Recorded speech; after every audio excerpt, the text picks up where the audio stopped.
Assalamualaikum warahmatullahi wabarakatuh. Alhamdulillah, la haula wala quwata illa billah, wassalatu wassalamu ala rasulillah wa ala alihi washabihi wa mawala. Pemirsa yang dirahmati oleh Allah, kita lanjutkan setelah kemarin kita bincangkan bagian pertama terkait dengan memahami pengelolaan yayasan berdasarkan undang-undang. Sekarang ini saya ingin mengajak merenungkan bagian yang kedua, fokus pada bab bagaimana ketika sebuah yayasan itu mengelola atau mendirikan badan usaha. Nah, ini penting supaya nanti yayasan itu bisa mandiri, ya, tidak meminta-minta bersandar kepada donatur. Ini penting, ya.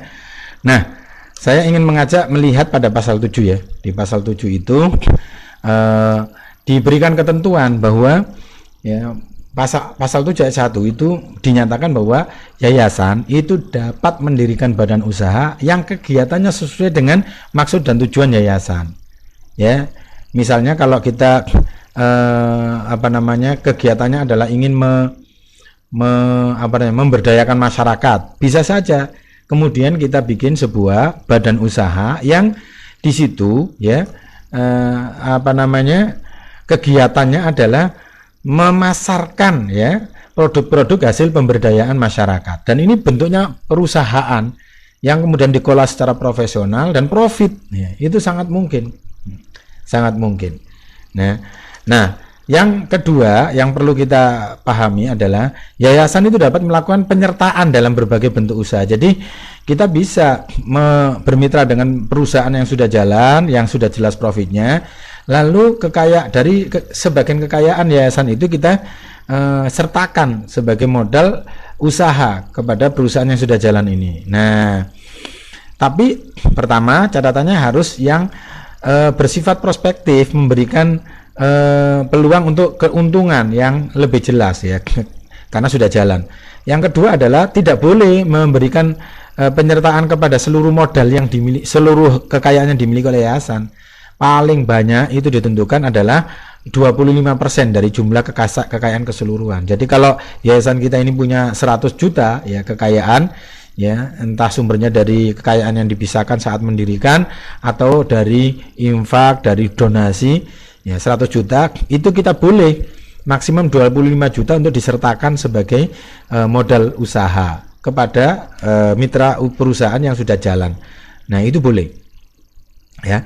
Nah, kemudian yang berikutnya adalah catatan pentingnya itu adalah anggota pembina, pengurus dan pengawas yayasan itu tidak boleh dia merangkap sebagai anggota direksi ya, sebagai anggota direksi atau pengurus dan anggota dewan komisaris atau pengawas dari badan usaha.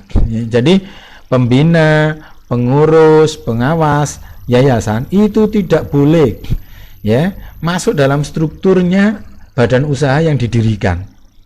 Tidak boleh jadi komisaris atau anggota komisaris, tidak boleh jadi bagian dari direksi atau anggota direksi ya, tidak boleh.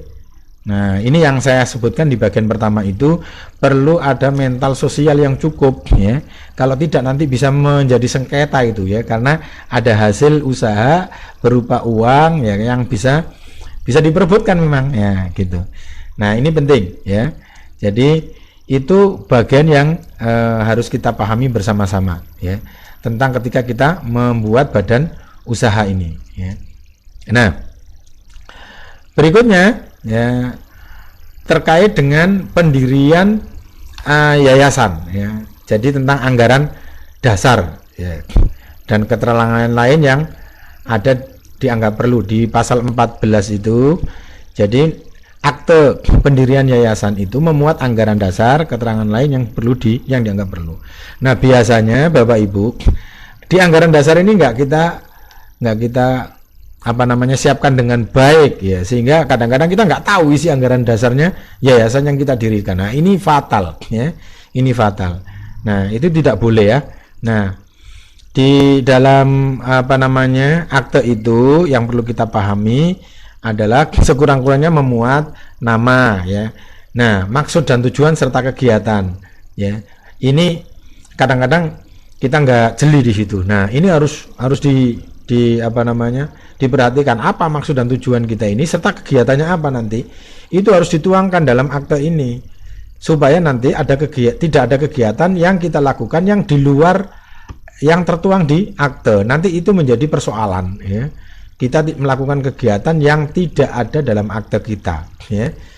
Nah, kemudian jangka waktu pendirian yang berikutnya adalah jumlah kekayaan awal yang disahkan. Ini harus definitif, ya. Harus definitif, dan itu sejak ketika dipisahkan itu sudah tidak lagi menjadi kekayaan pribadi, tapi dia adalah punyanya yayasan. Lalu di dalam akte itu dituangkan cara memperoleh dan penggunaan kekayaan, ya. Nah, ini termasuk di dalam anggaran dasar itu nanti diatur penggajian kalau misalnya memang di yayasan ini konsepnya adalah pengurus itu digaji, ya. Nah, demikian Bapak Ibu yang dirahmati oleh Allah, ya. Nah, yang berikutnya di ayat 2 pasal 14 itu tentang anggaran dasar, ya. Anggaran dasar ini sering nggak diperhatikan dalam pendirian yayasan. Ini harus jadi perhatian kita karena dia punya kekuatan hukum nanti, ya. Kita melanggar atau tidak itu ya dilihat lagi juga dari sisi anggaran dasarnya. Nah, yang pertama itu ya, yang harus dimuat itu adalah tata cara pengangkatan, pemberhentian dan penggantian anggota pembina, pengurus dan pengawas, ya. Kemudian hak dan kewajiban, ya. Kemudian penyelenggaraan rapat itu seringkali nggak kita pedulikan itu di ADART itu. Bagaimana cara penyelenggaraan rapatnya itu? Ini harus kita atur supaya tidak ada kesalahan atau melanggar, ya, secara hukum, ya. Kemudian ketentuan mengenai perubahan anggaran dasar juga harus diatur. Gimana cara merubah anggaran dasar? Nah, itu harus kita perhatikan dalam penyusunan anggaran dasar kita. Lalu penggabungan dan pembubaran itu gimana mekanismenya? Ya, itu juga diatur di dalam ADART, ya. Lalu penggunaan kekayaan sisa likuidasi, ya, ketika yayasan ini nanti entah violate, entah kemudian bubar karena pertimbangan tertentu, ya, lalu kemudian dilikuidasi, ya. Lalu sisa likuidasi itu diapakan, disalurkan kemana dan seterusnya, itu harusnya diatur di ADART. Nah, kira-kira seperti itu. Nah, ini di bagian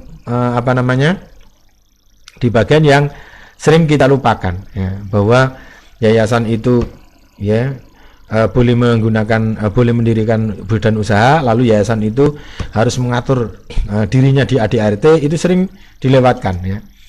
Nah, yang berikutnya di pasal 15 Bapak Ibu, yayasan itu tidak boleh memakai nama yang telah dipakai secara sah oleh yayasan lain, ya. Itu sudah kita pahami, ya. Nah, jadi ini kita lewati saja, ya. Nah, yang saya kasih catatan penting itu adalah di nama yayasan itu harus selalu tertulis kata yayasan di depannya, ya. Dalam hal kekayaan yayasan berasal dari wakaf, itu boleh kita berikan nama Yayasan Wakaf bin Saud misalnya, ya. Itu memberikan gambaran bahwa yayasan bin Saud ini berdirinya karena ada kekayaan yang dimiliki berasal dari wakaf keluarga bin Saud misalnya. Itu boleh, ya. Nah, itu di pasal 15, ya. Nah, lalu kemudian bagaimana untuk perubahan anggaran dasarnya? Ya, itu diatur di pasal 17, Bapak Ibu. Anggaran dasar itu dapat diubah. Yang tidak boleh diubah itu adalah maksud dan tujuan yayasan, nggak boleh diubah. Jadi di dalam anggaran dasar itu kan memuat tujuan dan maksud yayasan, itu nggak boleh berubah. Yang lain-lainnya boleh dirubah, ya. Nah, itu di pasal 17, ya. Lalu di pasal 18-nya itu diatur perubahan ADART anggaran dasar itu hanya dapat dilaksanakan berdasarkan keputusan rapat pembina, ya. Jadi keputusan rapat pembina ini penting, ya, untuk menentukan perubahan anggaran dasar, ya. Dan di situ diatur harus minimal 2/3 dari pengurus dari pembina ini hadir, dan kemudian perubahan anggaran dasar ini dinotariskan nanti, ya. Dinotariskan, ya. Dinotariskan. Jadi perubahan anggaran dasarnya harus dinotariskan, ya. Nah, demikian Bapak Ibu, ya, tentang perubahan anggaran dasarnya itu. Nah, setelah kita rubah dengan otoritas di pembina itu harus dilaporkan, mendapatkan persetujuan menteri, ya. Harus mendapatkan persetujuan menteri, ya. Nah, berarti nanti notaris itu yang ngurus, ya. Notaris yang mengurus. Nah, demikian terkait dengan beberapa hal penting, mulai dari diperbolehkannya mendirikan badan usaha, ya, sampai kemudian perubahan ADART ya. Jadi ini penting ya, jangan sampai kita mendirikan yayasan ADART-nya nggak tahu isinya apa, ini fatal ini ya. Terus ketika mendirikan yayasan mental kita mental pengemis ya. Pokoknya nanti kita nyari dana itu dari donatur saja, tidak demikian ya. Secara undang-undang kita punya payung hukum bagi pengelola yayasan untuk mendirikan badan usaha, menyertakan modal dari harta kekayaannya yayasan juga boleh. Demikian, semoga bermanfaat. Assalamualaikum warahmatullahi wabarakatuh.